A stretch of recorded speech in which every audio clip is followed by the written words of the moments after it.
ഞങ്ങളും ക്രൂശിക്കപ്പെട്ട ക്രിസ്തുവിനെ പ്രസംഗിക്കുന്നു.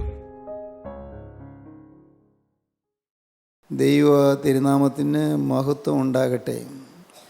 യെശയ്യാ പ്രവചനം 38 അധ്യായം 15 വാക്യം നമുക്ക് വായിച്ച് കേൾക്കാം. ഞാൻ എന്തു പറയേണ്ടു? അവൻ എന്നോട് അരുളിച്ചെയ്തു, അവൻ തന്നെ നിവർത്തിച്ചുമിരിക്കുന്നു. എൻ്റെ മനോവ്യസനം ഹേതുവായി ഞാൻ എൻ്റെ കാലമൊക്കെയും സാവധാനത്തോടെ നടക്കും. എൻ്റെ മനോവ്യസനം ഹേതുവായി ഞാൻ എൻ്റെ കാലമൊക്കെയും സാവധാനത്തോടെ നടക്കും. ഞാൻ വളരെ ശ്രദ്ധയോടെ നടക്കും. ഞാൻ വളരെ സൂക്ഷ്മതയോടെ നടക്കും. എനിക്ക് കഠിനമായ മനോവ്യസനം വന്നിരിക്കുന്നു. എന്നാൽ ഭാഗ്യവശാൽ കരുണയുള്ള കർത്താവ് എൻ്റെ മനോവ്യസനം മാറ്റിയിരിക്കുന്നു. ഹിസ്കിയ രാജാവ് പറയുകയാണ്, ധ്യാനാത്മകമായി പാടുകയാണ്, സ്തുതിയും സ്തോത്രവും അർപ്പിച്ചുകൊണ്ട് ദൈവത്തെ മഹത്വപ്പെടുത്തുകയാണ്. കർത്താവേ, നീ എൻ്റെ ജീവിതത്തിൽ അത്ഭുതം പ്രവർത്തിച്ചിരിക്കുന്നു. എന്നെ നാശക്കുഴിയിൽ നീ രക്ഷിച്ചിരിക്കുന്നു. എൻ്റെ ഈ ഭൂമിയിലെ ആയുസ് തീരുമെന്നാണ് കർത്താവെ എനിക്ക് ലഭിച്ചതായ അരുളപ്പാട്. ഹിസ്കിയ രാജാവിൻ്റെ ആയുസ് തീരുമെന്ന് യെശയ്യാ പ്രവാചകൻ എന്ന് പറഞ്ഞു. ഇനി കാലം അധികം ഇല്ല എന്ന് പറഞ്ഞു, ദിവസങ്ങളധികം ഇല്ല എന്ന് പറഞ്ഞു. നിൻ്റെ ഗ്രഹകാര്യം നീ ക്രമത്തിലാക്കുക, നീ മരിച്ചു പോകും, സൗഖ്യമാകുകയില്ല എന്നാണ് യെശയ്യാ പ്രവാചകൻ ചെന്ന് ഹിസ്കിയ രാജാവിനോട് പറഞ്ഞത്. ദൈവത്തിൻ്റെ അരുളപ്പാട് രാജാവ് വിശ്വസിച്ചു. കാരണം രാജാവിന് ദൈവത്തെ വിശ്വാസമുണ്ട്, രാജാവിന് ദൈവഭയമുണ്ട്, ദൈവത്തിലുള്ളതായ ആശ്രയവുമുണ്ട്. ദൈവഭക്തനായിരുന്നു ഹിസ്കിയ രാജാവ്. ദൈവം ഒരു അരുളപ്പാട് കൊടുത്തു, നിൻ്റെ ഗ്രഹകാര്യം ക്രമത്തിലാക്കുക, നീ മരിച്ചു പോകും, സൗഖ്യമാകുകയില്ല. ആ വാക്യം നിങ്ങളുടെ മനസ്സിൽ ഇപ്പോൾ കാണും. പല ദിവസങ്ങളായി നാം കേട്ടുകൊണ്ടിരിക്കുകയാണല്ലോ. Set your affairs in order and prepare to die. നീ മരിക്കാൻ നീ ഒരുങ്ങുക, നിൻ്റെ ഗ്രഹകാര്യങ്ങൾ നീ ക്രമത്തിലാക്കുക. നീ പല പല കാര്യങ്ങളും നീ ക്രമത്തിലാക്കേണ്ടതുണ്ട് എന്നാണ് പ്രവാചകൻ ചെന്ന് പറഞ്ഞത്. നിൻ്റെ ജീവിതത്തിൽ അനേകം കാര്യങ്ങൾ ഇനിയും ശരിയാക്കാനുണ്ട്, പലതും നീ ക്രമീകരിക്കാനുണ്ട്, പല കാര്യങ്ങളിലും ചില നീക്കുപോക്കുകൾ വരുത്താനുണ്ട്. നിൻ്റെ ഗ്രഹകാര്യം ക്രമത്തിലാക്കുക, നീ മരിച്ചു പോകും. ദൈവത്തിൻ്റെ വചനം കേട്ടപ്പോൾ ഹിസ്കിയ രാജാവ് അത് വിശ്വസിച്ചു എന്ന് മാത്രമല്ല, ഹിസ്കിയ രാജാവ് വിറച്ചുപോയി. വചനം കേട്ടപ്പോൾ വിറച്ചു. വചനം കേട്ടപ്പോൾ വചനത്തിന് മുന്നിൽ ഭയത്തോടും വിറയലോടും കൂടെ നിന്നു. ഇനിയും ആയുസേറെ ഇല്ല എന്നാണ് അരുളപ്പാട്. അതിവേഗം ക്രമത്തിലാക്കാൻ അനേകം കാര്യങ്ങളുണ്ട്. രാജ്യകാര്യങ്ങളുണ്ട്, അന്തർദേശീയ കാര്യങ്ങളുണ്ട്, മാത്രമല്ല സ്വന്തം വ്യക്തി ജീവിതത്തിൽ അനേകം കാര്യങ്ങളുണ്ട്. രാജാവ് വളരെ വേദനയോടെ രാജാവ് പ്രാർത്ഥിക്കുകയായിരുന്നു. പ്രിയപ്പെട്ടവരെ, നമ്മുടെ ജീവിതത്തിലും എപ്പോൾ ഈ ഒരു വാക്യം നമ്മുടെ ഹൃദയത്തിൽ നിറഞ്ഞു നിൽക്കേണ്ടതാണ്. നിൻ്റെ ഗ്രഹകാര്യം ക്രമത്തിലാക്കുക, നീ മരിച്ചു പോകും, സൗഖ്യമാകുകയില്ല. Set your affairs in order and prepare to die. എപ്പോഴാണ് മരണം വരുന്നത് നമുക്ക് അറിഞ്ഞുകൂടാ. ഏത് വിധത്തിലാണ് മരണം നമ്മെ സമീപിക്കുന്നത് നമുക്ക് അറിഞ്ഞുകൂടാ. മരണ വിനാഴിക നമുക്ക് നിശ്ചയമില്ലാത്തത് കൊണ്ട് നാം എപ്പോഴും കരുതലുള്ളവരായിരിക്കേണ്ടതാണ്. നമ്മുടെ ഗ്രഹകാര്യം ക്രമത്തിലാക്കുക എന്ന് പറഞ്ഞാൽ ഒന്നാമത്തെ കാര്യം ദൈവത്തോട് നിരപ്പാകുക. പലതിലും ദൈവത്തിൽ നിന്ന് നാം ഭിന്നിച്ചാണ് നിൽക്കുന്നത്. ദൈവഹിതത്തിന് വിരുദ്ധമായിട്ടാണ് നാം നിൽക്കുന്നത്. ദൈവത്തിൻ്റെ വഴികൾക്ക് വിരുദ്ധമായിട്ടാണ് നാം നിൽക്കുന്നത്. നാം ധരിക്കും, നാം പ്രാർത്ഥിക്കുന്നുണ്ട്, കൂട്ടായ്മകളിൽ പങ്കെടുക്കുന്നുണ്ട്, വചനം കേൾക്കുന്നുണ്ട്, നാം ഒരുവിധം ഭക്തിയായി ജീവിക്കുന്നുണ്ട് എന്നൊക്കെയാണ് നമ്മുടെ ധാരണ. എന്നാൽ നമുക്കറിയരുതോ നമ്മുടെ സ്വന്തം ജീവിതത്തിലേക്ക് തിരിഞ്ഞു നോക്കിയാൽ നമുക്ക് മനസ്സിലാക്കരുതോ നമുക്ക് അനേകം കാര്യങ്ങൾ തിരുത്താനുണ്ട് എന്ന്? നമുക്ക് ഓരോരുത്തർക്കും മനസ്സിലാകുകയില്ലേ നമ്മുടെ ജീവിതത്തിൽ എത്രയോ കാര്യങ്ങളിൽ ദൈവം പ്രസാദിക്കാത്തതുകൊണ്ട്, ദൈവം ദുഃഖിക്കുന്ന കാര്യങ്ങളുണ്ട്. തീർച്ചയായും നാം അത് കാണുമ്പോൾ നാം വിറച്ചു പോകും, അയ്യോ എൻ്റെ ജീവിതം, ഇത്രയും കാലത്ത് ജീവിതം പാഴായിപ്പോയല്ലോ എന്ന്, ഇത്രയും കാലത്ത് ജീവിതം നഷ്ടപ്പെട്ടു പോയല്ലോ എന്ന്. ഹിസ്കിയ രാജാവ് വേദനയോടെ ദൈവസന്നിധിയിൽ ചെന്നു. ഇന്ന് ഇത് കേൾക്കുമ്പോൾ എൻ്റെ സഹോദരീ സഹോദരങ്ങളെ, നിങ്ങൾ ഗ്രഹകാര്യം ക്രമത്തിലാക്കാൻ ഉദ്യമിക്കേണ്ടതാണ്, പരിശ്രമിക്കേണ്ടതാണ്, അതിനുള്ളതായ നടപടികൾ എടുക്കേണ്ടതാണ്. ഗ്രഹകാര്യങ്ങൾ ക്രമത്തിലാക്കുക. ഇന്ന് ഞാൻ കേൾക്കുന്ന ഈ വചനം ഒരുപക്ഷെ എൻ്റെ അവസാനത്തെ അവസരമായിരിക്കുമോ? ആർക്കറിയാം? കർത്താവേ, ഇന്ന് ഞാൻ ഈ കേൾക്കുന്ന വചനം എൻ്റെ ജീവിതത്തിൽ അവസാനത്തേത് ആണ് എങ്കിൽ ഇന്ന് എൻ്റെ ഗ്രഹകാര്യങ്ങൾ ക്രമത്തിലാക്കാനുള്ളതായി ഭാഗ്യം എനിക്ക് തരണം. ഞാൻ അറിഞ്ഞോ അറിയാതെയോ എൻ്റെ ജീവിതത്തിൽ സംഭവിച്ചു പോയ പാപങ്ങൾ എന്നോട് നീ ക്ഷമിച്ചു തരണം. പാപങ്ങൾ ക്ഷമിച്ചു കിട്ടുക മഹാഭാഗ്യം. പാപം ക്ഷമിച്ചു കിട്ടുവാൻ നാം ചെയ്യേണ്ടത് എന്താണ്? നാം നമ്മുടെ പാപങ്ങളെ ഓർത്ത് അനുതപിക്കുക. തെറ്റ് പറ്റിപ്പോയല്ലോ എന്ന് ഓർത്ത് അനുതപിക്കുക. പാപം ഏറ്റുപറഞ്ഞ് ഉപേക്ഷിക്കുക. പാപത്തെ ഓർത്ത് അനുതപിക്കുക, പാപം ഏറ്റുപറയുക, പാപം ഉപേക്ഷിക്കുക, മേൽ ആവർത്തിക്കുകയിലും തീരുമാനിക്കുക. ഹിസ്കിയ രാജാവിന് ലഭിച്ചതായ ഭാഗ്യം ഇനിയും ഏറെ ദിവസങ്ങളില്ല എന്നുള്ളതായ അരുളപ്പാടാണ്. ഹിസ്കിയ രാജാവിന് ലഭിച്ചതായ ഭാഗ്യം ജീവിതത്തിൻ്റെ അന്ത്യം അടുത്തു എന്നുള്ളതായ ഒരു അരുളപ്പാടാണ്. ഹിസ്കിയ രാജാവ് പറയുകയാണ്, 38-ാം അധ്യായത്തിൻ്റെ 10-ാം വാക്യം മുതൽ വായിക്കുമ്പോഴാണ് ഹിസ്കിയാവ് ദൈവത്തെ സ്തുതിക്കുന്നത്. രാജാവ് പ്രാർത്ഥിച്ചു, ദൈവം പ്രാർത്ഥന കേട്ടു, രാജാവിന് 15 വർഷം ആയുസ് നീട്ടിക്കൊടുത്തു. എന്നാൽ ഈ വേദനിച്ച് വിങ്ങി വിതുമ്പി കരഞ്ഞുപോയ അവസരങ്ങളെ ഓർത്ത് ഹിസ്കിയ രാജാവ് ദൈവത്തെ സ്തുതിക്കുന്നതായ ആ ഭാഗം 10-ാം വാക്യം നമുക്ക് കാണാം. അതിൽ 12-ാം വാക്യത്തിൻ്റെ അവസാനവും 13-ാം വാക്യത്തിൻ്റെ അവസാനവും ഒരു വാക്യം തന്നെ കാണാം. ഒരു രാപകൽ കഴിയും മുമ്പേ നീ എനിക്ക് അന്തം വരുത്തുന്നു. വീണ്ടും അതേ വാക്യം തന്നെയാണ് 13-ാം വാക്യത്തിൻ്റെ അവസാനം കാണുന്നത്. ഒരു രാപകൽ കഴിയും മുമ്പേ നീ എനിക്ക് അന്തം വരുത്തുന്നു. ഒരു രാവും പകലും അത് തീരുന്നതിന് മുൻപ്, ഒരു ദിവസം തീരുന്നതിന് മുൻപ്, ഇതാ ഞാൻ തീരാൻ പോവുകയാണ്, ഞാൻ അവസാനിക്കാൻ പോവുകയാണ്, ഞാൻ മരിക്കാൻ പോവുകയാണ്. ഒരു രാപകൽ കഴിയും മുമ്പേ നീ എനിക്ക് അന്തം വരുത്തുന്നു. ജീവിതത്തിൻ്റെ അവസാന നിമിഷങ്ങളിലേക്ക് നീങ്ങുമ്പോഴാണ് നാം അമ്പരപ്പിലാകുന്നത്. ജീവിതത്തിൻ്റെ ആ അന്തിമ നിമിഷങ്ങൾ, അവസാനത്തെ സമയങ്ങൾ ഞെട്ടലോടെ നാം അഭിമുഖീകരിക്കുന്നതായ സമയമാണ്. നാം ഭയപ്പാടോടെ അഭിമുഖീകരിക്കുന്ന സമയമാണ്. ഈ ഭൂമി നമുക്ക് എന്നേക്കുമായി നിഷേധിക്കപ്പെടുന്നു. ഈ ഭൂമിയിലെ ജീവിതം നമുക്ക് എന്നേക്കുമായി മാറിപ്പോകുന്നു. നമ്മുടെ പ്രിയപ്പെട്ടവർ നമ്മുടെ ജീവിതത്തിൽ നിന്ന് മറഞ്ഞു പോകുന്നു, മാറിപ്പോകുന്നു. എല്ലാം തീർന്നു. ഈ മനുഷ്യൻ ശാശ്വത ഭവനത്തിലേക്ക് നീങ്ങുന്നു, നിത്യതയിലേക്ക് നീങ്ങുന്നു. ഹിസ്കിയ രാജാവ് പറയുകയാണ്, ഒരു രാപകൽ കഴിയും മുമ്പേ നീ എനിക്ക് അന്തം വരുത്തുന്നു. ഹിസ്കിയ രാജാവ് 14-ാം വാക്യത്തിൽ പറയുന്നുണ്ട്, ഞാൻ ഏകാന്തതയിലിരുന്ന് കരഞ്ഞുവെന്ന്. നമുക്ക് വായിക്കാം 14-ാം വാക്യം. മീവൽ പക്ഷിയോ കൊക്കോ എന്ന പോലെ ഞാൻ ചിലച്ചു. മീവൽ പക്ഷി ചിലയ്ക്കുന്നത് പോലെ ഞാൻ ചിലച്ചു, കൊക്ക് കരയുന്നത് പോലെ ഞാൻ കരഞ്ഞു. ഞാൻ പ്രാവ് പോലെ കുറുകി, എൻ്റെ കണ്ണ് ഉയരത്തിലേക്ക് നോക്കി ക്ഷീണിച്ചിരിക്കുന്നു. പ്രാവ് പോലെ കുറുകി കരഞ്ഞു. ദൈവമേ നീ എന്നോട് കരുണ ചെയ്യണമേ എന്ന് പറഞ്ഞ് ഞാൻ കരഞ്ഞു. കർത്താവേ എനിക്ക് മനസ്സലിഞ്ഞ് എൻ്റെ പാപങ്ങളെ ക്ഷമിച്ചു തരണമേ എന്ന് പറഞ്ഞ് ഞാൻ കരഞ്ഞു.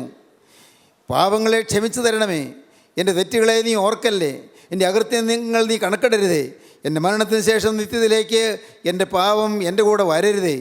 ഇവിടെ വെച്ച് എൻ്റെ പാപങ്ങൾ ക്ഷമിച്ച് എൻ്റെ പാപങ്ങൾ പുറത്ത് കർത്താവെ നിത്യത്തിലേക്ക് കടന്നു വരാൻ എന്നെ നീ വിശുദ്ധീകരിച്ച് ഒരുക്കണമേ എന്ന് ഹിസ്കിയാവ് പ്രാർത്ഥിച്ചു. മീവൽ പക്ഷിയോ കൊക്കോ എന്നുപോലെ ഞാൻ ചലിച്ചു, ഞാൻ പ്രാവ് പോലെ കുറുകി എൻ്റെ കണ്ണുയരത്തിലേക്ക് നോക്കി ക്ഷീണിച്ചിരിക്കുന്നു. കർത്താവിലേക്ക് നോക്കി അനക്കമറ്റ് ശാന്തമായി ഒന്നും മിണ്ടാതെ സാവധാനത്തിൽ ദൈവത്തിൻ്റെ തിരുമുഖത്തേക്ക് നോക്കിക്കൊണ്ടിരുന്നു. കർത്താവിൻ്റെ തിരുസന്നിധിയിൽ നിന്ന് ഒരെല്ലപ്പാട് കിട്ടാൻ കൊതിച്ചുകൊണ്ട് പ്രാർത്ഥിച്ചുകൊണ്ടിരുന്നു. കർത്താവേ എൻ്റെ പാപങ്ങൾ ക്ഷമിച്ചു തരണമേ എന്ന് പറഞ്ഞ് ഹിസ്കിയാവ് കരഞ്ഞു. ദൈവത്തിന് സ്തോത്രം. അതാണ് 15-ാം വാക്യത്തിൻ്റെ അവസാനം. എൻ്റെ മനോവ്യസന ഹേതുവായി ഞാൻ എൻ്റെ കാലമൊക്കെയും സാവധാനത്തോടെ നടക്കും. ദൈവത്തിന് സ്തോത്രം. ഇവിടെയെല്ലാം നാം കാണുന്ന ഒരു പ്രത്യേകതയുണ്ട്, എ ന്യൂ ഹ്യൂമിലിറ്റി. ദൈവസന്നിധിയിലുള്ളതായ ഒരു പുതിയ താഴ്മ. പലതിലും ഹിസ്കിയ രാജാവിന് പ്രശംസിക്കാൻ വകയുണ്ടായിരുന്നു, പലതിൽ അഭിമാനിക്കാൻ വകയുണ്ടായിരുന്നു. രാജാവ് യുദ്ധങ്ങൾ നടത്തി ജയിച്ചവനായിരുന്നു. ദൈവത്തോട് പ്രാർത്ഥിച്ച് ദൈവകൃപ കൊണ്ട് തന്നെ യുദ്ധം നടത്തി ജയിച്ചവനായിരുന്നു. സൻഹെറീബിൻ്റെ സൈന്യത്തെ ഓടിച്ചു കളയുവാൻ തക്കവണ്ണം ബലം പ്രാപിച്ചവനായിരുന്നു. അശ്ശൂർ രാജാവായ അസീറിയൻ ചക്രവർത്തിയായ സെന്നാചെറിബ് അദ്ദേഹം വന്നപ്പോൾ ആ സൈന്യ സന്നാഹത്തെ എതിർക്കേണ്ടത് എങ്ങനെയെന്ന് ദൈവത്തോട് ആലോചന ചോദിക്കുവാനുള്ള മനസ്സുണ്ടായിരുന്നു. പല പല നല്ല കാര്യങ്ങളും ഹിസ്കിയാവിന് ഓർക്കാനുണ്ട്, എല്ലാ അഭിമാനകരമായ കാര്യങ്ങൾ. പക്ഷേ അഭിമാനമെല്ലാം താഴെ വെച്ചു, അഭിമാനകരമായ കാര്യങ്ങളെല്ലാം താഴെ വെച്ചു. ഹിസ്കിയാവ് താഴ്മയുള്ളവനായി. ദൈവത്തിന് സ്തോത്രം. എ ന്യൂ ഹ്യൂമിലിറ്റി, ഒരു പുതിയ താഴ്ച. A new humility in his work. അവൻ്റെ നടപ്പിൽ ഒരു പുതിയ താഴ്മ അവൻ ധരിച്ചു. ദൈവത്തിന് സ്തോത്രം. സഹോദരങ്ങളെ, നമ്മുടെ ജീവിതത്തിൽ വിജയം വേണമെങ്കിൽ, നമ്മുടെ ജീവിതത്തിൽ ഔന്നത്യം വേണമെങ്കിൽ, നമ്മുടെ ജീവിതത്തിൽ ഉന്നമനം കിട്ടണമെങ്കിൽ, നമുക്ക് ഒരു ഉത്കർഷം ലഭിക്കണമെങ്കിൽ താഴ്മ ധരിച്ചു കൊള്ളുക. താഴ്മ, എളിമ ധരിച്ചു കൊള്ളുക. ദൈവത്തിന് സ്തോത്രം. ഒരു കൊച്ചുകുട്ടി, അവൻ വളരെ വേഗം ഓടുകയാണ് ഒരു വീട്ടിൽ നിന്ന് അടുത്ത വീട്ടിലേക്ക്. അവൻ ഓടുന്നത് ന്യൂസ് പേപ്പർ കൊടുക്കാനാണ്. ന്യൂസ് പേപ്പർ കൊടുക്കാനാണ് ഓടുന്നത്. അവനെ രാവിലെ തന്നെ അത് കൊടുത്ത് തീർത്തിട്ട് വേണം അവന് സ്കൂളിൽ പോകാൻ. വളരെ ഉത്സാഹിയാണവൻ. അവൻ്റെ അമ്മ കിടപ്പിലാണ്, അവൻ്റെ അമ്മ വിധവയാണ്, വീട്ടിലാരുമില്ല. ഇവൻ വേണം പത്രം കൊടുത്ത് കിട്ടുന്ന ആ ചെറിയ തുച്ഛമായ തുക കൊണ്ട് ഉപജീവനം നടത്താൻ. അവൻ കൊച്ചുകുട്ടിയാണ്. ഒരു വീട്ടിൽ നിന്ന് അടുത്ത വീട്ടിലേക്ക് ഓടും. കാരണം ഓടിയിട്ട് വേണം, ഇത് കൊടുത്തിട്ട് വേണം അവന് വീട്ടിൽ വന്നിട്ട് വേഗം സ്കൂളിൽ പോകാൻ. ഒരു ദിവസം അവൻ ഓടി വല്ലാതെ കതച്ചു പോയി, ക്ഷീണിച്ചു പോയി, നല്ല ദാഹം. ഒരു വീട്ടിൽ ചെന്ന് പത്രം കൊടുക്കാൻ നേരത്ത് അവിടുത്തെ ഗൃഹനായിക വന്നപ്പോൾ, പത്രം വാങ്ങിക്കാൻ വന്നപ്പോൾ പറഞ്ഞു, അമ്മ എനിക്ക് ഒരല്പം വെള്ളം കിട്ടിയാൽ കൊള്ളായിരുന്നു, ഇത്തിരി വെള്ളം തരാമോ? അവരെ ഓടിച്ചെന്നു, വേഗം ചെന്നു. ഇവൻ്റെ ആ പരവേശവും ഇവൻ്റെ ക്ഷീണവും മറ്റും കണ്ടപ്പോൾ ആ സ്ത്രീയുടെ ഉള്ളലിഞ്ഞു. വേഗം ചെന്നു അവർ ഒരു ഗ്ലാസ് പാലെടുത്തു കൊണ്ടുവന്നു. അവന് പാൽ കൊടുത്തു. അവൻ അത്ഭുതപ്പെട്ടു. അവൻ വെള്ളമാണ് ചോദിച്ചത്. വെള്ളം ചോദിച്ചപ്പോൾ ഒരു ഗ്ലാസ് പാൽ തന്നിരിക്കുന്നു. കരുണയുള്ളൊരു സ്ത്രീ, നല്ല ഹൃദയമുള്ളൊരു സ്ത്രീ. അവൻ പാൽ കുടിച്ചു. പാത്രം കഴുകാനായിട്ട് പോയപ്പോൾ സ്ത്രീ പറഞ്ഞു, വേണ്ട മോനെ, ഞാൻ കഴുകിക്കോളാം. സ്ത്രീ ഗ്ലാസ് മേടിച്ചു. അവൻ നന്ദി പറഞ്ഞു. അവൻ അവിടുന്ന് അടുത്ത വീട്ടിലേക്ക് ഓടി. അതൊക്കെ കഴിഞ്ഞ് കാലങ്ങൾ പിന്നെ മുന്നോട്ട് പോയി. എത്രയോ വർഷങ്ങൾ. ഈ സ്ത്രീക്ക് രോഗമായി. ഇത്തിരി മാരകമായ രോഗമാണ്. വലിയൊരു മേജർ സർജറി വേണ്ടി വന്നു, വലിയൊരു സർജറി. രോഗമായി അവൾ ഹോസ്പിറ്റലിൽ ചെന്നു. സിറ്റിയിലെ ഏറ്റവും വലിയ ഹോസ്പിറ്റലിലാണ് ചെന്നത്. വളരെ പ്രശസ്തനായ ഒരു സർജൻ അവിടെയുണ്ട്, വളരെ പ്രശസ്തനായ സർജൻ. അദ്ദേഹത്തെ കണ്ടുകിട്ടാൻ തന്നെ വിഷമമാണ്. അദ്ദേഹത്തിനൊക്കെ ചികിത്സിക്കാൻ ഒരു അവസരം കിട്ടുന്നത് തന്നെ വലിയ ഭാഗ്യമാണ്. അവൾ ഭാഗ്യവശാൽ അവൾക്ക് ആ സർജനെ കാണാനിടയായി. അദ്ദേഹം ഇവളുടെ ആ രോഗശൈലിയിൽ അവിടെ ചേർന്നിരുന്നു. പറഞ്ഞു, അമ്മ പേടിക്കണ്ട, ഞാൻ തന്നെ സർജറി നടത്തിക്കൊള്ളാം, ഭയപ്പെടാനൊന്നുമില്ല, കുറച്ച് സമയം പിടിക്കുമെങ്കിലും ഒന്നും പേടിക്കണ്ട, ഞാൻ നോക്കിക്കൊള്ളാം. അദ്ദേഹം ഭക്ഷണം കഴിക്കാൻ മാത്രമേ ആ മുറിയിൽ നിന്ന് പോകുകയുള്ളൂ. ഇത്രയും തിരക്ക് പിടിച്ച ഡോക്ടർ, വളരെയേറെ തിരക്ക് പിടിച്ച ഡോക്ടർ ആ മുറിയിൽ നിന്ന് പോകുന്നില്ല. എപ്പോഴും ആ മുറിയിൽ തന്നെ ഉണ്ടായിരിക്കും. ഈ അമ്മയെ നോക്കിക്കൊണ്ട്, ഈ സ്ത്രീയെ പരിചരിച്ചുകൊണ്ട് എപ്പോഴും അദ്ദേഹം പ്രത്യേകം ശ്രദ്ധിക്കുന്നു. സിസ്റ്റേഴ്സിനൊന്നും മനസ്സിലായില്ല എന്തുകൊണ്ടാണ് ഈ ഡോക്ടർ ഇത്ര ശ്രദ്ധ കൊടുക്കുന്നതെന്ന്. ദിവസങ്ങൾ കഴിഞ്ഞു. വളരെ നീണ്ട ഒരു സമയത്തെ സർജറി ആയിരുന്നു, മേജർ സർജറി ആയിരുന്നു. ഈ സ്ത്രീ സർജറി കഴിഞ്ഞു, സുഖം പ്രാപിച്ച് വരികയാണ്. ഇനി എന്താണാവോ ഇതിൻ്റെ ബില്ല് എമൗണ്ട് എന്തായിരിക്കും? അവർ മനസ്സിൽ അല്പം പതർച്ചയുണ്ട്. കൊടുക്കാൻ തക്കവണ്ണം പൈസ ഉണ്ടാകുമോ? അവർക്ക് പേടിയുണ്ട്. ഏതായാലും അവസാനം ഡിസ്ചാർജ് ചെയ്യേണ്ട ദിവസം ബില്ല് കിട്ടി. സിസ്റ്റർ ഈ ബില്ല് കൊണ്ടു കൊടുത്തപ്പോൾ ഈ സ്ത്രീ അമ്പരന്ന് പോയി. വലിയൊരു തുകയാണ്. കാരണം ഇത്രയും പ്രസിദ്ധനായ ഒരു സർജൻ്റെ അടുക്കലുള്ളതായ ചികിത്സ, ഇത്രയും വലിയൊരു ഹോസ്പിറ്റലിലെ ചികിത്സ, ഇത്രയും നീണ്ട സമയത്തെ സർജറി, സ്വാഭാവികമായിട്ടും ബില്ല് എമൗണ്ട് വലുതായത് അത്ഭുതമില്ല. അവരിങ്ങനെ ഈ ബില്ലിങ്ങനെ കൈ പിടിച്ചുകൊണ്ടിരുന്നപ്പോഴത്തേക്കും സിസ്റ്റർ ഓടി ഒന്ന് പറഞ്ഞു, അയ്യോ ആ ബില്ലൊന്ന് തരാമോ എന്ന് പറഞ്ഞു. ബില്ല് തിരിച്ചു കൊടുത്തു. ഇത്തിരി കഴിഞ്ഞ് ആ ബില്ല് തിരികെ കൊണ്ടുവന്നു. അപ്പോൾ ആ ബില്ലിൻ്റെ അടിയിൽ എഴുതിയിരിക്കുകയാണ്, the entire amount is paid for 1 glass of milk. മുഴുവൻ തുകയും, ബില്ലിലെ തുക മുഴുവനും 1 ഗ്ലാസ് പാലിന് വേണ്ടി കൊടുത്തു തീർത്തിരിക്കുന്നു. The entire amount is paid for 1 glass of milk. 1 glass പാലിന് വേണ്ടി എല്ലാം കൊടുത്തു തീർത്തു. പ്രിയപ്പെട്ടവരെ, അപ്പോഴാണ് ഈ സ്ത്രീക്ക് മനസ്സിലായത്, ഈ ഡോക്ടർ കൊച്ചുകുട്ടിയായിരുന്നപ്പോൾ ന്യൂസ് പേപ്പർ ബോയ് ഓടി നടന്ന സമയത്ത് അന്ന് 1 ഗ്ലാസ് പാല് കൊടുത്തതിൻ്റെ പ്രതിഫലമാണ് ഇതെന്ന്. ദൈവത്തിന് സ്തോത്രം. ഈ സംഭവം നിങ്ങളുടെ ശ്രദ്ധയിൽ ഞാൻ കൊണ്ടുവരികയാണ്. എന്തിനാണെന്ന് മനസ്സിലായോ? നമ്മിൽ അനേകം പേരും ദൈവം നമ്മുടെ പ്രയാസ സമയങ്ങളിൽ ചെയ്ത നന്മകൾ ഓർത്ത് നന്ദിയുള്ളവരായിരിക്കുന്നില്ല. നമ്മുടെ ഹൃദയത്തിൽ എപ്പോഴും ആ താഴ്മയുണ്ടായിരിക്കുക, എപ്പോഴും നന്ദി ഉണ്ടായിരിക്കുക. നമ്മെ സഹായിച്ചതിന്, നമ്മെ പല രീതിയിൽ താങ്ങിയതിന്, വിവിധ രീതിയിൽ നാം അവശരായിരുന്നപ്പോൾ നമുക്ക് വേണ്ടി സംസാരിച്ചതിന്, നമുക്ക് വേണ്ടി പ്രവർത്തിച്ചതിന് നാം നന്ദിയുള്ളവരായിരിക്കേണ്ടതാണ്. അതാണ് ഈ താഴ്മയുടെ ലക്ഷണം. താഴ്മയുള്ളിടത്തേ നന്ദിയുള്ളൂ. താഴ്മയുണ്ടെങ്കിൽ നന്ദിയുണ്ടാകും, നന്ദിയുണ്ടെങ്കിൽ താഴ്മയുണ്ടാകും. സഹോദരങ്ങളെ, നിങ്ങൾ ചിന്തിക്കൂ, നിങ്ങളുടെ ജീവിതത്തിൽ ദൈവത്തോട് വാസ്തവത്തിൽ നന്ദിയുണ്ടോ? ദൈവം തന്നിരിക്കുന്ന നന്മകളോർത്തുള്ള നന്ദിയുണ്ടോ? ദൈവം നമ്മെ സ്നേഹിച്ചതോർത്തുള്ള നന്ദിയുണ്ടോ?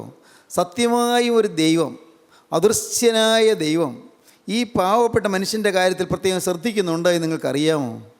നമ്മെ വ്യക്തിപരമായി അറിഞ്ഞ്, വ്യക്തിപരമായി കണ്ട്, വ്യക്തിപരമായി നോക്കി നമ്മുടെ ദൈനംദിന ജീവിതത്തിലെ അനുനിമിഷ കാര്യങ്ങളെല്ലാം കണ്ട് ശ്രദ്ധിക്കുന്ന, സൂക്ഷിക്കുന്ന, സഹായിക്കുന്ന, പരിപാലിക്കുന്ന നിത്യനായൊരു ദൈവമുണ്ട് എന്ന് നിങ്ങൾക്ക് മനസ്സിലാകുന്നുണ്ടോ? നമ്മുടെ ഓരോ നിമിഷവും നമ്മെ കാവൽ ചെയ്യുന്ന ദൈവം. സംഗീതക്കാരൻ പറഞ്ഞു, ഞാൻ എൻ്റെ കണ്ണ് പർവ്വതങ്ങളിലേക്ക് ഉയർത്തുന്നു, എൻ്റെ സഹായം എവിടെ നിന്ന് വരും? എൻ്റെ സഹായം ആകാശവും ഭൂമി ഉണ്ടാക്കിയ യഹോവയെങ്കിൽ നിന്ന് വരുന്നു. ഞാൻ എൻ്റെ കണ്ണ് പർവ്വതങ്ങളിലേക്ക് ഉയർത്തുന്നു, എൻ്റെ സഹായം എവിടെ നിന്ന് വരും? എൻ്റെ സഹായം ആകാശവും ഭൂമി ഉണ്ടാക്കിയ യഹോവയെങ്കിൽ നിന്ന് വരുന്നു. ഒരു നിമിഷം നാം ജീവിക്കണമെങ്കിൽ ദൈവത്തിൻ്റെ കൃപ വേണം. സഹോദരങ്ങളെ, നാം ആരും ഓർക്കാറില്ല. ഒരു നിമിഷം നാം ജീവിക്കണമെങ്കിൽ, ഒരു നിമിഷം നാം ശ്വാസോച്ഛ്വാസം ചെയ്യണമെങ്കിൽ ദൈവത്തിൻ്റെ കൃപ വേണം. ഇന്ന് നമുക്ക് ലഭിച്ചതായ സൗകര്യങ്ങൾ, നമുക്ക് ലഭിച്ചതായ വിദ്യാഭ്യാസം, നമുക്ക് ലഭിച്ചതായ ആരോഗ്യം, നമുക്കുള്ളതായ വീട്, നമുക്കുള്ളതായ കുടുംബം, നമുക്കുള്ളതായ ചുറ്റുപാടുകൾ ഓരോന്നോരോന്ന് എടുത്തു നോക്കൂ. എല്ലാം ദൈവം തന്നതാണ്. നമ്മുടെ ഹൃദയത്തിൽ നന്ദി നിറയട്ടെ, നമ്മുടെ ഹൃദയത്തിൽ ആ താഴ്മ വരട്ടെ. കർത്താവേ, എൻ്റേതൊന്നുമില്ല, നീ തന്നതേ ഉള്ളൂ. ദൈവത്തിന് സ്തോത്രം. യേശുവേ, എൻ്റേതൊന്നുമില്ല, ഞാനിന്ന് ജീവിക്കുന്നതിൻ്റെ കൃപയാൽ മാത്രം, ഞാനിന്ന് ഭക്ഷണം കഴിക്കുന്നതിൻ്റെ കൃപയാൽ മാത്രം. കർത്താവേ, ഞാനിന്ന് ഇത്രയും സമാധാനത്തോടെ കഴിയുന്നതിൻ്റെ കൃപയാൽ മാത്രം, ഇത്രയും സ്വസ്ഥമായും സുഖമായി എനിക്ക് ജീവിക്കാൻ സാധിച്ചതിൻ്റെ കൃപ മാത്രം. കർത്താവേ, ഇന്ന് ദൈവമേ, ആത്മീയമായി ഞാൻ ഇന്ന് നിൻ്റെ വചനത്തിന് മുൻപാകെ വരാൻ ഇടയായതിൻ്റെ കൃപയാണ്. കർത്താവെ, വചനം കേൾക്കാൻ ഇടയായതിൻ്റെ കൃപയാണ്. എൻ്റെ കർത്താവെ, വേറെ യാതൊരു ഉദ്ദേശമില്ലാതെ സ്ഥാപിത താല്പര്യങ്ങളൊന്നുമില്ലാതെ നടത്തുന്ന ഈ കൂട്ടായ്മയിൽ വന്ന് ജീവൻ്റെ വചനം കേൾക്കാൻ ഇടയായത് എന്തോ ഒരു മഹാഭാഗ്യം. കർത്താവെ, ആത്മാവിൻ്റെ രക്ഷ മാത്രം പ്രസ്താവിക്കുന്ന, നിത്യജീവനിലേക്ക് എന്നെ നയിക്കുന്ന ഈ കൂട്ടായ്മയിൽ എനിക്ക് എത്തുവാനും കൂട്ടായ്മയിലൊന്നും വചനം കേൾക്കുവാൻ ഇടയായത് എൻ്റെ ജീവിതത്തിൽ മഹാഭാഗ്യം. ദൈവത്തിന് സ്തോത്രം. സഹോദരങ്ങളെ, ഒരു new humility in the walk of life, ജീവിതത്തിൻ്റെ നടപ്പിൽ ഒരു പുതിയ താഴ്മ ഹിസ്കിയാവിന് കിട്ടിയതാണ്. ഒരു ന്യൂ ഹ്യൂമിലിറ്റി, അവൻ്റെ ജീവിതത്തിൻ്റെ നടപ്പിൽ ഒരു താഴ്മ ഹിസ്കിയാവിന് ലഭിച്ചു. രണ്ടാമത്തെ കാര്യം എന്താണ്? നമുക്ക് വായിക്കാം, 17-ാം വാക്യം വായിക്കാം. സമാധാനത്തിനായി എനിക്ക് അത്യന്തം കയ്പായത് ഭവിച്ചു, എങ്കിലും നീ എൻ്റെ സകല പാപങ്ങളെയും നിൻ്റെ പിറകിൽ എറിഞ്ഞു കളഞ്ഞതുകൊണ്ട് എൻ്റെ പ്രാണനെ നാശക്കുഴിയിൽ നിന്ന് സ്നേഹത്തോടെ രക്ഷിച്ചിരിക്കുന്നു. A deeper love for the lord, ദൈവത്തോടുള്ള ഒരു അഗാധമായ സ്നേഹം. എൻ്റെ കർത്താവേ, എൻ്റെ ജീവിതത്തിൽ കയ്പായത് വന്നെങ്കിലും, ഈ മരണം എന്നെ തേടി വന്ന് എന്നെ പിടികൂടാൻ തുടങ്ങിയെങ്കിലും, കർത്താവേ, എനിക്ക് ഈ അത്യാഹിതം വന്നെങ്കിലും, ഈ മാരകമായ രോഗം എനിക്ക് വന്നെങ്കിലും, കർത്താവേ, നിൻ്റെ സ്നേഹം എന്നെ കണ്ടെത്തി എന്നെ രക്ഷിച്ചല്ലോ. A deeper love for the lord, ദൈവത്തിലേക്ക് ഒരു അഗാധമായ സ്നേഹം. ഒന്ന്, എ ന്യൂ ഹ്യൂമിലിറ്റി. രണ്ട്, എ ഡീപ്പർ ലവ്, ദൈവത്തോട് ഒരു സ്നേഹം വരുന്നു. സഹോദരങ്ങളെ, ക്രിസ്തീയ ജീവിതത്തിൻ്റെ കാതൽ ദൈവത്തോടുള്ളതായ സ്നേഹമാണ്. നമുക്ക് പ്രാർത്ഥനകൾ ചൊല്ലുന്നതല്ല ക്രിസ്തീയ ജീവിതം, നമസ്കാരങ്ങൾ ഉരുടുന്നതല്ല ക്രിസ്തീയ ജീവിതം, സുവിശേഷ വേല ചെയ്യുന്നതുമല്ല ക്രിസ്തീയ ജീവിതം, നാം സാധീന സേവനം ചെയ്യുന്നതുമല്ല ക്രിസ്തീയ ജീവിതം. പ്രിയപ്പെട്ടവരെ, നമ്മുടെ ജീവിതത്തിൽ കാണുന്നതായ പുറമേയുള്ളതായ യാതൊരു കാര്യവുമല്ല ക്രിസ്തീയ ജീവിതം. ക്രിസ്തീയ ജീവിതം ക്രിസ്തുവിനോടുള്ളതായ ഒരു സ്നേഹമാണ്, യേശു ക്രിസ്തുവിനോടുള്ളതായ വ്യക്തിപരമായൊരു സ്നേഹം. ആ സ്നേഹം നമുക്ക് കിട്ടിയാൽ നമ്മുടെ ഹൃദയത്തിലെ പാരുഷ്യങ്ങൾ മാറും. യേശുവിനുള്ളതായ ഒരു സ്നേഹം വന്നാൽ നമ്മുടെ ഹൃദയത്തിലെ കലുഷതകൾ മാറും. യേശുക്രിസ്തുവിനുള്ളതായ സ്നേഹം നമുക്ക് വന്നാൽ നമ്മുടെ ഹൃദയത്തിലെ മുഷിച്ചിലുകളും ഇഷ്ടക്കുറവുകളും വൈരാഗ്യങ്ങളും മാറും. യേശുക്രിസ്തുവിനുള്ളതായ സ്നേഹം നമ്മുടെ ജീവിതത്തിൽ വന്നാൽ നമ്മുടെ ജീവിതത്തിലേക്ക് പാപം വരികയില്ല, നമ്മുടെ ജീവിതത്തിലേക്ക് തിന്മ വരികയില്ല. സ്നേഹിതരെ, നിങ്ങൾ ചിന്തിക്കൂ, നിങ്ങൾ അനേകം പേര് നിങ്ങൾ അറിഞ്ഞോ അറിയാതെയോ പാപത്തിൽ ചെന്ന് കുടുങ്ങിക്കിടക്കുകയല്ലേ, തിന്മയിൽ ചെന്ന് വീണിരിക്കുകയല്ലേ. നിങ്ങളെ പാപത്തിൽ നിന്ന് കരയേറ്റുന്നതാണ് ക്രിസ്തുവിൻ്റെ സ്നേഹം. നിങ്ങളെ പാപത്തിലേക്ക് പോകാതെ തടുക്കുന്നതാണ് ക്രിസ്തുവിൻ്റെ സ്നേഹം. പാപമാണ് മോളെ നീ ചെയ്യുന്നത്, പാപമാണ് മോനെ നീ ചെയ്യുന്നത്, പാപമാണ് എന്ന് പറഞ്ഞ് നമുക്ക് ഓർമ്മ തരുന്നതാണ് ക്രിസ്തീയ സ്നേഹം. യേശു ക്രിസ്തുവിൻ്റെ സ്നേഹം അതാണ്. ക്രിസ്തുവിൻ്റെ സ്നേഹം നമ്മെ ഓർമ്മപ്പെടുത്തുന്നു, ക്രിസ്തുവിൻ്റെ സ്നേഹം നമ്മെ ശാസിക്കുന്നു, ക്രിസ്തുവിൻ്റെ സ്നേഹം നമ്മുടെ മുന്നിൽ കരഞ്ഞുകൊണ്ട് സംസാരിക്കുന്നു, ക്രിസ്തുവിൻ്റെ സ്നേഹം നമ്മോട് ഗൗരവമായി സംസാരിക്കുന്നു. ക്രിസ്തുവിൻ്റെ സ്നേഹം, ആ സ്നേഹം കണ്ടെത്തിയാൽ നാം ക്രിസ്തുവിനെ സ്നേഹിച്ചു പോകും. ദൈവത്തിന് സ്തോത്രം. ക്രിസ്തീയ ജീവിതത്തിൻ്റെ ആകത്തുക ക്രിസ്തുവിനുള്ളതായ സ്നേഹമാണ്. നിങ്ങൾ ചിന്തിക്കൂ, നിങ്ങളുടെ ജീവിതം ക്രിസ്തുവിനുള്ളതായ സ്നേഹത്താൽ നിറഞ്ഞിരിക്കുന്നുവോ? യേശു ക്രിസ്തു എന്ന ഒരത്ഭുത പുരുഷനുള്ളതായ സ്നേഹം. ദൈവത്തിന് സ്തോത്രം. യേശു ക്രിസ്തുവിനുള്ളതായ സ്നേഹം.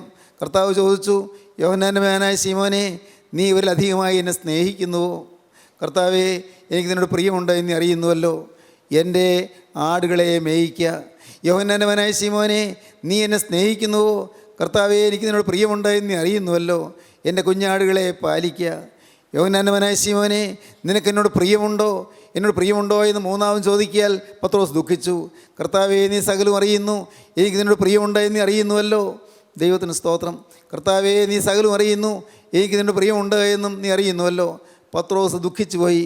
കർത്താവ് പിന്നെയും സ്നേഹിക്കുന്നുവോ, പ്രിയമുണ്ടോ എന്ന് ചോദിക്കുന്നു. പത്രോസിൻ്റെ ഉള്ളം തകർന്നു പോയി. കർത്താവേ, എനിക്ക് നിന്നോട് പ്രിയമുണ്ട് എന്ന് അറിയുന്നുവല്ലോ. എൻ്റെ ബഹുമാന്യ സഹോദരങ്ങളെ, ഇന്ന് നിങ്ങൾ ഓരോരുത്തരിക്കുന്നിടത്ത് ഇരുന്നു കൊണ്ട് ഒരു സെക്കൻഡ് ചിന്തിക്കൂ, ഞാൻ വാസ്തവമായി യേശുവിനോട് സ്നേഹമുള്ളവനാണോ? ഞാൻ നമസ്കാരങ്ങൾ ചൊല്ലുന്നവനാണ്, ഞാൻ വിശുദ്ധ കുർബാനയിൽ പങ്കെടുക്കുന്നവനാണ്, ഞാൻ പള്ളിക്കാര്യങ്ങൾ ശ്രദ്ധയുള്ളവനാണ്. എന്നാൽ എനിക്ക് യേശുവിനുള്ളതായ സ്നേഹമുണ്ടോ? എൻ്റെ ഹൃദയം സ്നേഹം കൊണ്ട് തുടിക്കുന്നുണ്ടോ? യേശുവിനുള്ളതായ സ്നേഹം കൊണ്ട് യേശുവിൻ്റെ ജനത്തോട് എൻ്റെ ഹൃദയം സ്നേഹം കൊണ്ട് നിറയുന്നുണ്ടോ? യേശുവിനുള്ളതായ സ്നേഹം മൂലം യേശുവിൻ്റെ മക്കളോട്, യേശുവിൻ്റെ വേലക്കാരോട്, യേശുവിൻ്റെ വേലയോട് എനിക്ക് താല്പര്യമുണ്ടോ? എൻ്റെ കർത്താവേ, എൻ്റെ ഹൃദയം യേശുവിനുള്ളതായ സ്നേഹം കൊണ്ട് തിങ്ങുന്നുണ്ടോ? ദൈവത്തിന് സ്തോത്രം.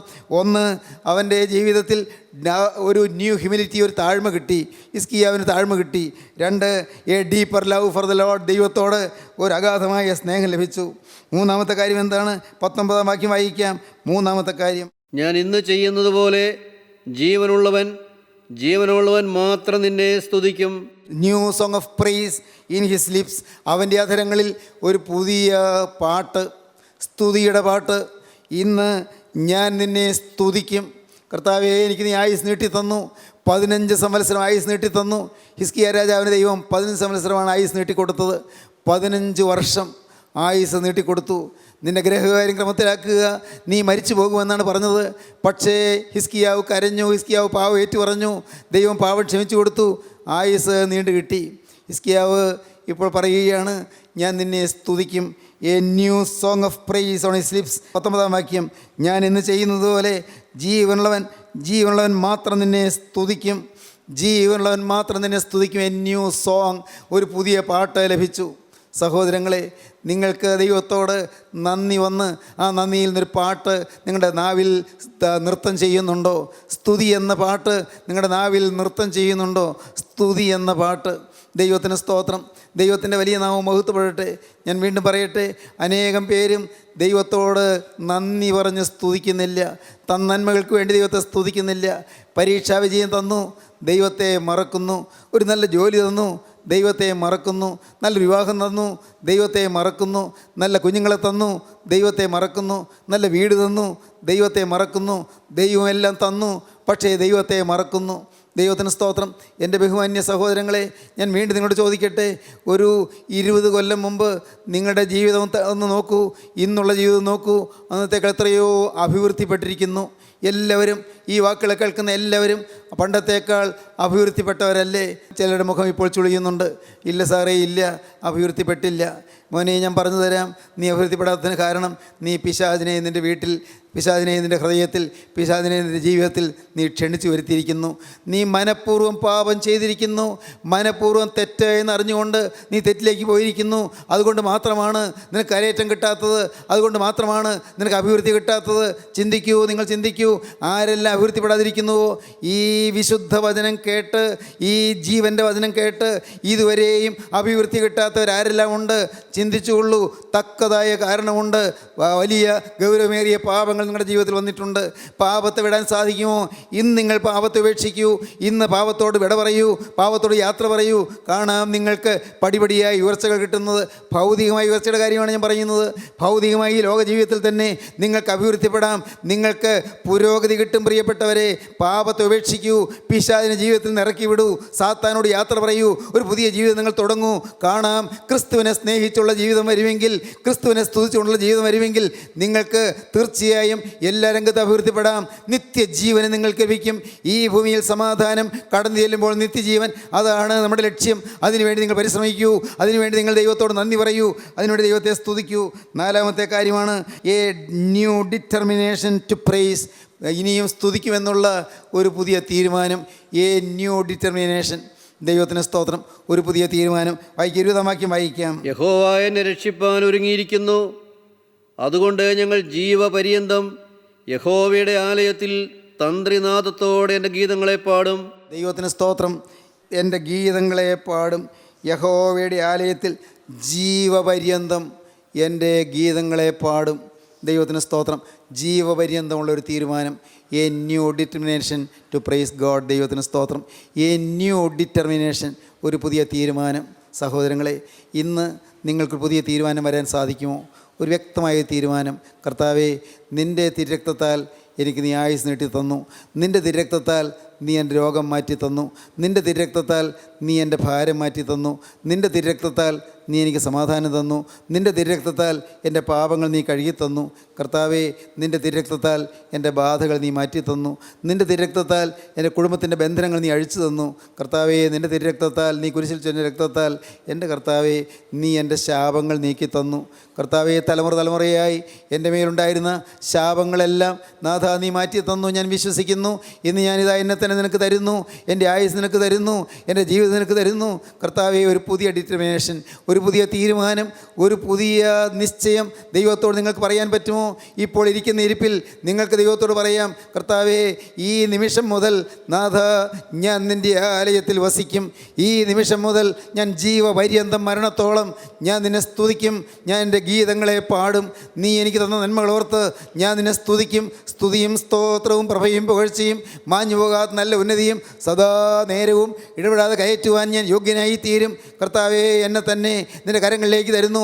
പാപമില്ലാത്ത പുതിയ ജീവിതം നയിച്ച് ഞാൻ നിന്നെ വിശുദ്ധ സ്തുതികളോടെ ആരാധിക്കും. ദൈവത്തോട് നിങ്ങൾക്ക് വാക്ക് പറയാം. ദൈവകരങ്ങളിലേക്ക് നിങ്ങളെ കൊടുക്കാം. കർത്താവിന് നിങ്ങളുടെ ഹൃദയത്തിൻ്റെ തീരുമാനം അറിയിക്കാം. കർത്താവേ, മരണത്തോളം എൻ്റെ നാഥ പാപമില്ലാത്ത വിശുദ്ധ ജീവിതത്തിന് സൗഭാഗ്യം അനുഭവിച്ചുകൊണ്ട് ഞാൻ നന്ദി നിറഞ്ഞ ഹൃദയത്തോടെ നിനക്ക് സ്തുതിയുടെ ആരാധനാ ഗീതങ്ങൾ അർപ്പിക്കും. ഞാൻ നിനക്ക് ഗീതങ്ങൾ പാടും. സമർപ്പിക്കൂ, ദൈവകരങ്ങളിലേക്ക് ഏൽപ്പിക്കൂ. ദൈവത്തോട് വാക്ക് പറയൂ, യേശുവേ, ഇന്നു മുതൽ ഞാൻ എൻ്റെ പുതിയ സൃഷ്ടി. നമുക്ക് പ്രാർത്ഥിക്കാം. കരുണയുള്ള കർത്താവേ, ഈ നല്ല ദിവസത്തിനായി ഞങ്ങൾ നിന്നെ സ്തുതിക്കുന്നു. തിരുവചനങ്ങൾക്കായി ഞങ്ങൾ നിന്നെ സ്തുതിക്കുന്നു. വചനം കേട്ട് എല്ലാവരെയും അനുഗ്രഹിക്കണമേ. എല്ലാവരുടെയും ശാപങ്ങൾ മാറ്റണമേ. രോഗങ്ങൾ സൗഖ്യമാക്കണമേ. മനോഭീതികൾ അകറ്റണമേ. അങ്കലാപ്പുകൾ മാറ്റണമേ. സമാധാനം നൽകണമേ. നന്മകളാൽ നിറയ്ക്കണമേ. അവിടുത്തെ രണ്ടാമത്തെ ഒരു വേണ്ടി ഒരുക്കണമേ. യേശു ക്രിസ്തുവിൻ്റെ മഹത്വമുള്ള നാമത്തിൽ തന്നെ. ആമീൻ.